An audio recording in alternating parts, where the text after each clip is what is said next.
नमस्कार मंडळी, मी जागृती आणि मी इथे मस्तपैकी आजीबाईंसारखं काम घेऊन बसलेले आहे, म्हणजेच भाजी निवडायचं. तर आज मी बनवणार आहे मेथीच्या दशम्या. दशम्या या खानदेश भागात म्हटल्या जातात, बट कोणी थेपले म्हणतं, कोणी मेथीचे पराठे म्हणतं. चला तर मग बनवूया मेथीच्या दशम्या. मेथी अशी छान मस्तपैकी बारीक कचकचत चिरून घ्यायची आहे. त्यानंतर या मेथीमध्ये तुम्ही बघू शकतात की मी असं छान असं तिला बारीक जितके काड्या पण राहू दिल्यात, म्हणजे खाण्याला एक टेस्ट येते. त्यानंतर मी बारीक चिरलेला कांदा टाकते आणि मग नंतर थोडीशी कोथिंबीर टाकायची. आपल्याला हव्या असलेल्या किंवा एखाद्या गोष्टीला खरपूस करणाऱ्या सगळ्या गोष्टी टाकायच्या.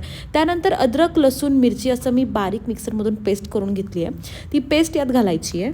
अशा पद्धतीने सगळ्या प्रकारच्या गोष्टी टाकायच्या आहे. आणि आपल्याला आपण विसरू कसू शकतो ना, हळद आणि एक धनेपूड पण आपण यात टाकू शकतो आणि त्याच्याने एक चांगला फ्लेवर किंवा टेस्ट येते. कोणी कोणी हळद आपल्या मनाप्रमाणे टाकतं, कोणाला पिवळ्या आवडतात, कोणाला नाही आवडत, डिपेंड्स. आणि मग त्यानंतर यात घालून घ्यायचं थोडंसं बेसन पीठ. बेसन पिठाने खरपूसपणा येतो किंवा कुरकुरीत होतात.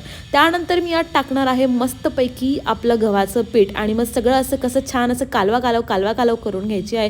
आणि ही सगळी कालवा करत मस्तपैकी एक असा गोळा उंडा तयार करायचा आहे. आणि जसा मॅनेजरचा राग तुम्ही याच्यावर काढू शकता, सगळी भडास या गुंडावर असं त्याला छान असं मर्दून घ्यायचं आहे. आणि मग त्यानंतर आपल्या पोळपाटाला छान तेल लावून पुन्हा एकदा मॅनेजरचा सगळा आणि लेडचा सगळा राग इथे काढून घ्यायचा आहे.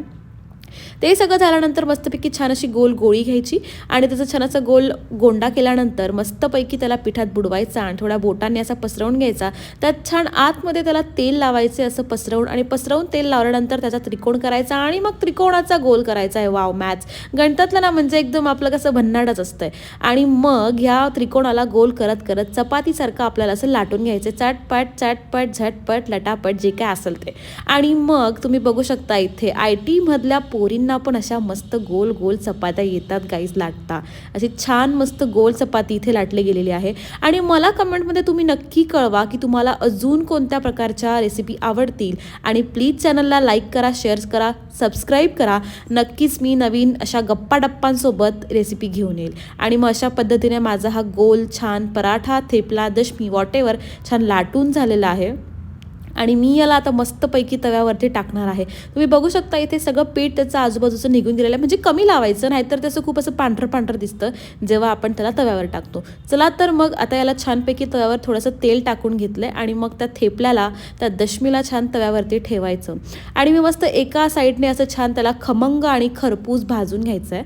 आणि मग एका साईडने खमंग खरपूस भाजला की मग त्याला दुसऱ्या साईडने उलटापलट करायचं आहे. तुम्ही बघू शकता इथे असा तो छान आता मस्त शिजलेला आहे आणि दुसरी साईड पण त्याची छान अशी भाजून घ्यायची.